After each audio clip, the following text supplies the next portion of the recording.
14 August, 1945. VJ Day. The Second World War at last is over. With the surrender of Japan comes the great moment of joyous relief after years of the anxieties and grief and horrors of universal war. In all of the Allied lands, this was a time of rejoicing after great victories. At San Francisco, there had been a momentous event. The people who lined the streets outside the Veterans Memorial Building were symbols of all the anxious people everywhere, who after two great world wars were waiting for their leaders to find the way to a lasting peace. And it seemed that the way had really been found when here in San Francisco, the victorious countries met to sign the Charter of the United Nations. Nationalist China was a member from the beginning. The signature of France symbolized Europe's longing to escape further ravaging by war. The presence of the Soviet Union's delegate justified the hope, a hope which later proved false, that from now on, every nation would live peaceably within its own borders and respect the rights and sovereignty of other nations. The signing of the UN Charter by Great Britain and by the United States and by other founding nations, until in all 50 had signed.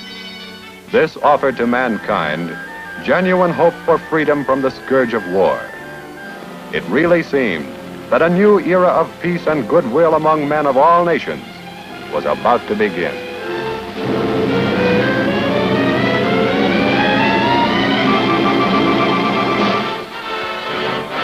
As always in America after a war, there arose great public clamor to bring the boys home. Soon after VJ Day, transport vessels loaded with returning troops were arriving at stateside ports. All demobilization records were broken. The Army, which then included our Air Forces, was soon down to 20% of its wartime strength. The armed forces were like a boxer who wins and then quits training. Aircraft and air personnel of the Army Air Forces were speedily demobilized in great numbers. Thousands of aircraft were cocooned for possible future use, while thousands of others were either sold or broken up for their metal. From a powerful wartime force of 2 million men, our air personnel dropped to about 1/7 of that strength. Our recuperative powers remained, but our great strength in the air was suddenly hardly more than a memory. It had been the most destructive war in history. In large segments of the world, cities were in ruins. Business and industry were at a standstill. Countless people were homeless. Before long, the people of the stricken lands were at work on the long, long job of cleaning up the wreckage and rebuilding. As always, the farmers had a lot to do with getting the world back on the track. Our victories in the war had been complete. Still, some of our leaders knew we had better look to the future. One of them was General Hap Arnold, commanding general of the Army Air Forces. We must be sure that none of these victories is wasted and thrown away in the years to come. There will no longer be any spot on earth, and certainly not in America, that is safe from attack by air. For our protection, we must have an Air Force second to none. For this, we need a great aviation industry, a great air transport system, and a great body of trained personnel. But we'll need more than planes and pilots and mechanics. We'll need scientists and mathematicians, and we'll need the full inventive genius of the American people. With these, we can protect the future, ourselves and our allies, with the weapons of the future. After the war, small appropriations made it difficult to carry out the program that General Arnold called for. Although we knew that the modernization of our air forces by the development of jet aircraft was a most urgent requirement, the change from propeller-driven airplanes to jet airplanes had to be gradual because of low budgets and because it takes years to bring new aircraft from the drawing board to operational use.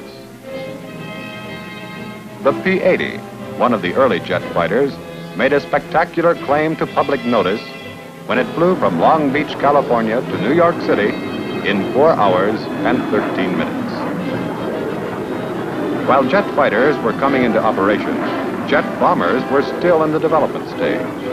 But there came a day when a propeller-driven bomber proved the possibility of a global air force with strategic capability. Here's the Pecoosan Dreamboat, a B-29.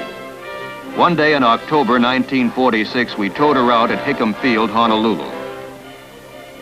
There were 9 of us in the crew, and we had a fine commander, Colonel Clarence Irvine.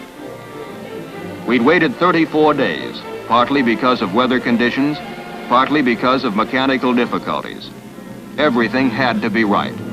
We were going to try to make one of the greatest flights in air history. Non-stop from here in Hawaii, over the North Pole, and on to Egypt, about 10,000 miles away. The first time ever for such a flight, and without refueling. We had a fuel load of more than 12,000 gallons, the heaviest ever carried by a Super Fortress. Combat gear had been removed, and she had helium in her tires to lighten the load. We had a perfect takeoff after a run of 8,000 feet at 05:51 on a Friday. Our route took us across the coast of Alaska and then over the North Magnetic Pole. The Dreamboat took us over the top of the world. She was racing an Arctic storm and she had no de-icing equipment. She met every test. She had to. She was blazing an air trail over Greenland, Iceland, England, France, and Italy, and then Egypt. Everybody's pretty tired. And why not? It's Sunday morning now, and we left Honolulu Friday morning. We've been in the air 39.5 hours. We've flown 9,500 miles non-stop, crossing 2 continents and landing on a 3rd. Quite a flight. Quite a flight.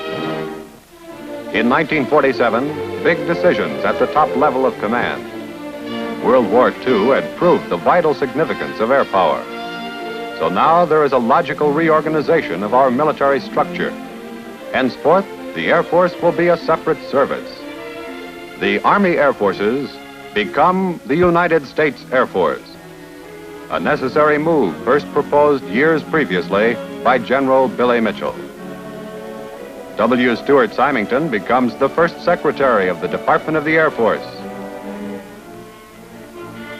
General Carl Spaatz, veteran of the early aviation section of the Army's Signal Corps and distinguished for his record in both World Wars, becomes the first Chief of Staff of the United States Air Force.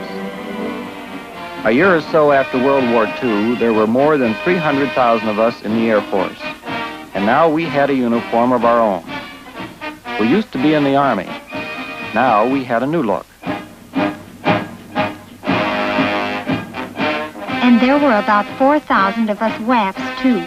Some of us used to be WACs in the Army Air Forces, and a lot of us joined up after the Air Force became a separate service.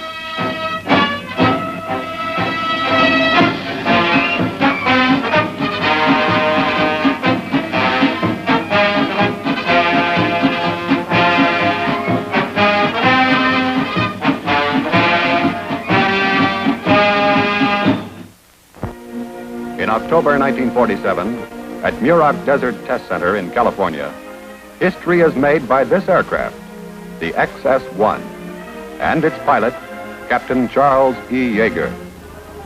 This airplane and this pilot are about to be the first ever to fly faster than the speed of sound in level flight. A B-29 will take the XS-1 aloft and launch her at an altitude of about 35,000 feet. The XS-1 is not a military aircraft, but a flying research laboratory designed to test the effects of supersonic flight upon airplanes. It is powered by 4 rocket engines. Its weight empty is less than 5,000 pounds, but it carries 8,000 pounds of fuel. B-29s have done a lot of memorable things, but none of them ever before had a mission quite like this one. And no airplane ever did what the XS-1 is about to do.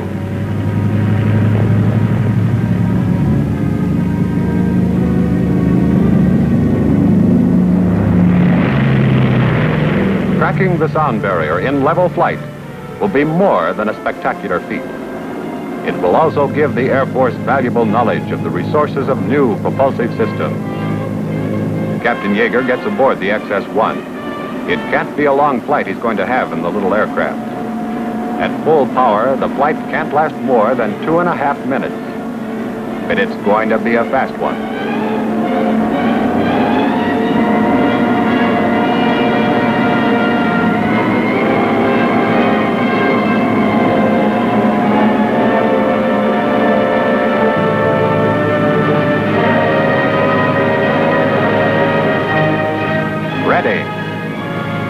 The radar crews are ready, too, to do the timing. The only possible method for timing aircraft at extremely high altitudes.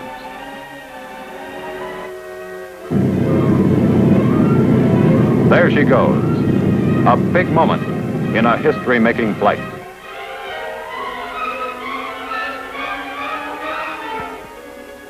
Now she's approaching the barrier. The speed of sound at 35,000 feet is 660 miles per hour. The really big moment. Through the sound barrier. The first time ever in level flight. For the first time, except in dives, a man has flown an airplane faster than the speed of sound. It earned Captain Yeager many honors, and the historic plane, the XS-1, earned a resting place in the Smithsonian Institution.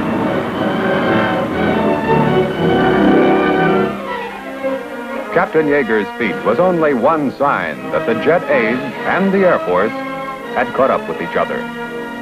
Despite low budgets and great